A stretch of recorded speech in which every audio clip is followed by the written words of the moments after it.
Okay, it's time for this week's Straterday. Let's talk some strategy. Now, all week I've been trying to sort of write out some scripts, some overviews of what I wanted to talk about this week. And every time I thought of a subject or a topic, I kept hitting some roadblocks, generally in the fact that there's just a few terms, there's a few concepts that really are big picture concepts. There's things that you really want to sort of understand that affect most portions of the game. And when I'm going to be trying to talk about a specific topic in the future, I'll be referring to these terms most likely very often. And I figure this is a good time for a short little video where I talk about just a few terms, generally probably just 5. I might come up with a few more while I'm talking. Unlike last week, this is not going to be scripted. I'm going to experiment with a few different styles and formats and just trying a few different things to see what works best for me. And I would love to get some input from anyone who watches this, anything you didn't like, anything you did like, suggestions for topics you'd want to see more of, where you thought I might have fallen short in a definition or a description or in just strategy-wise.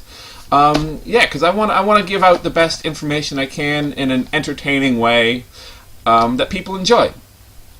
So let's get right into it. We're going to talk about first just some of the general deck archetypes. I don't know how you're supposed to pronounce it. I don't really care. It's not important how you pronounce it. What's important is the concepts behind these decks. And generally speaking, when you're building a deck, it's going to fit into one of these 3 general types of categories. Each of the categories has sort of like subcategories, but when you're building a deck, if you have one of these sort of 3 ideas in mind, it'll really help you know what you want to put in the deck, and it'll really help guide you while playing the deck. So the first kind of deck that I want to talk about is an aggro deck. The general focus of an aggro deck is pretty obviously stated. It generally focuses on having a lower mana curve, one that'll peak early and drop off, sometimes as low as 4 mana, sometimes as low as 5 mana, without any of the higher value cards. It's focused on getting minions on the board as quickly as possible and running them straight to the face, and just you want to kill your opponent quickly. It's all about speed and aggression, as the name aggro sort of obviously implies. Cheap minions that have a good attack power are really good for this. Minions like the Abusive Sergeant, which will buff another person's attack power, are good for this. Also, minions that are hard to take off the board can be really good for this. Minions like the Harvest Golem, which has a death rattle that when you kill it, it'll spawn up another creature to take its place. Creatures like this usually have a fairly good place in an aggro deck because it means that there are cards available. Another staple of aggro decks are burn cards, or cards that provide reach, which is things that you can have in your hand that'll just, you can play them out and do damage directly to your opponent. Cards like Fireball from the Mage is a very big staple. Just 4 mana, deals 6 damage directly to the face. Even some minions like the Nightblade or the Fire Elemental, which you put into play and you have the ability to do 3 damage to your opponent. Any card that you can just hold back in your hand and just play out and reliably get that damage straight at your opponent, that's reach, that's burn, and it's usually a great way to finish off an opponent at low health. The second main archetype is the other side of the spectrum. That's the control decks. Control decks are focused on a few win conditions. A win condition is, generally speaking, it's a card or 2 cards that you need to have in your hand, you need to have on the board to actually win the game. A control deck is based on having 3 or 4 of these win conditions, generally, usually like a big card like Ysera or Ragnaros, And even in some cheap decks, you might see win conditions like Boulder Fist Ogre or War Golem filling that role. And the majority of the deck is filled up with removal spells, like a Priest Shadow Word Pain or Shadow Word Death. A Mage Fireball can be used as a removal spell. It'll deal with a Chillwind Yeti, it'll deal with a Fen Creeper, it'll just help clear your opponent's board. And that's really... board control is the focus of a control deck, which they are sort of separate things. Board control is something you're worried about while you're playing, and a control as a deck type is something you're worried about more when you're building the deck. Another staple of control decks is sweepers or board wipes, which are cards like Hellfire or Flame Strike or Consecration, which will just directly do a set amount of damage to all of your opponent's minions at once. It's a great way to just mess them up. And it's like, okay, well, you have a bunch of creatures, and now you don't. Too bad for you. Okay, next turn here's my Ragnaros, and you're going to die. And that's sort of the focus of a control deck. Mid-range is the third type of deck that is generally... Well, almost all decks fall into one of these three categories, and mid-range is one of my preferred sort of decks. I do like mid-range, and it's because it's flexible. It's pretty straightforward. A mid-range deck is sort of halfway between aggro, it's halfway between control.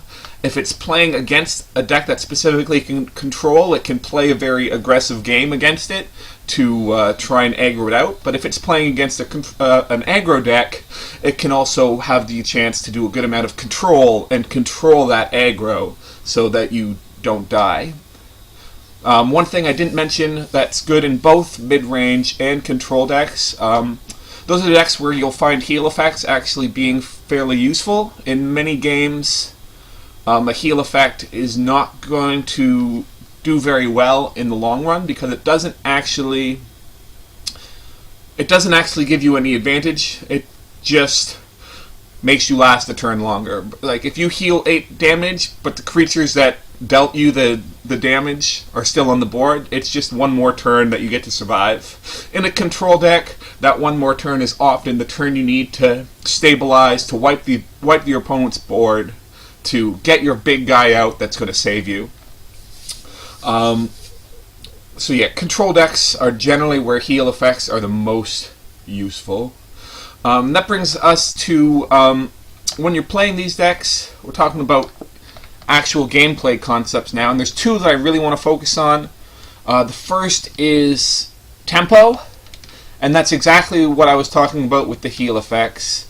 Tempo is all about having board advantage for the most part. You want your opponent...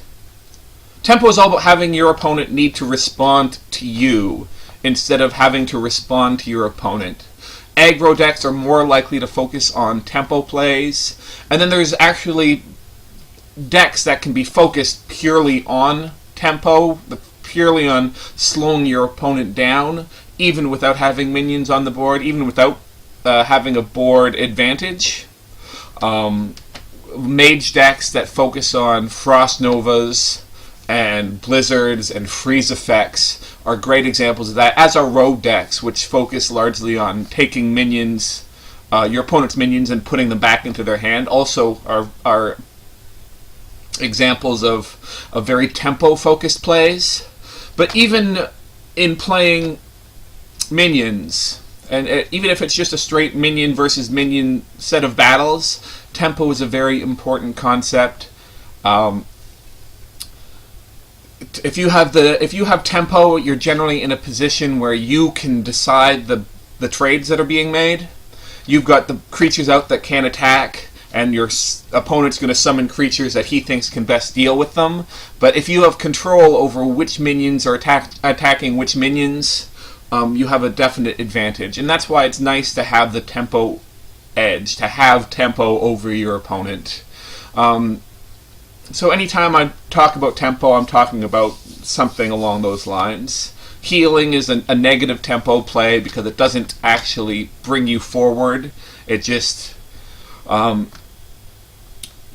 just slows your death down. Some people talk about win more cards, where it's a card that, it's only going to help you if you're already winning, and it'll just be it's a win faster card, is what I meant. Not win more, win faster. The opposite to that is you could lose slower, which often a heal effect will be, it's just a lose slower card. You're still going to lose, but you're going to lose one turn later.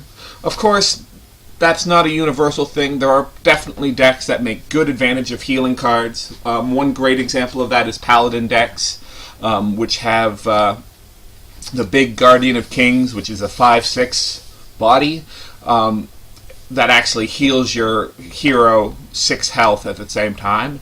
And you'll find that many effects that are somewhat mediocre in general play, once they come into play with a creature, especially one that has a significant or threatening amount of health, health and damage, is actually a very good tempo play, because it's sort of like a 2-for-1. And talking about 2-for-1, that's going to bring us into the next topic that I really would like to talk about, and that's card advantage. And card advantage can be considered sort of, in some senses, it's almost an opposite of tempo. It's all about making the most efficient use of all of your cards and of all of your mana. Efficiency is really the key to card advantage. Really, the gold standard is 2-for-1. If you can use one of your cards to get rid of the effects of 2 of your opponent's cards, that would be fairly well card advantage.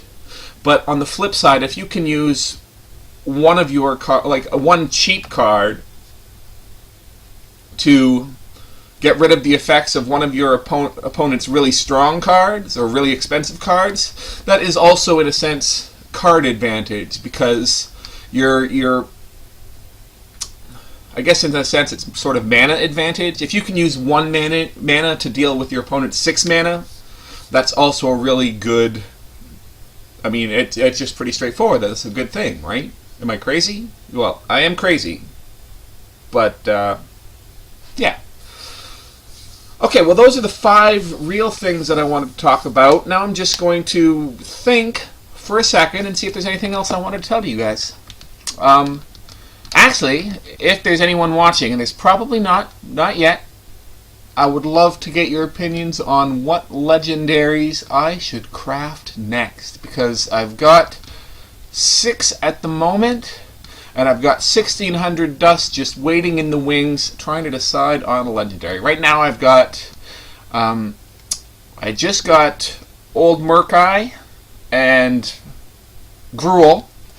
I've got Al-Alkir, I've got Ragnaros and Cairn, and I've got Gelbin Mekatork, which doesn't really count because it's easy to get. You just buy something in the game and they just be like, hey, here, have a interesting legendary that often turns your own minions into chickens. Not really the best thing.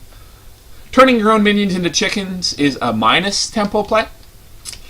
It's also a minus card advantage play because you're using one of your own cards to get rid of one of your own cards. Yeah. Anyways, that's all I really wanted to say for today. Sort of a short little episode. Next week, I'm going to be talking probably about card advantage again. I'm going to go more into depth about card advantage and cover a few of the card types that really focus on getting you card advantage, that are really efficient at that. Board wipes, weapons, and cantrips, which are cards that will draw you a card as well as being a card themselves. Anyways, it's been great to talk.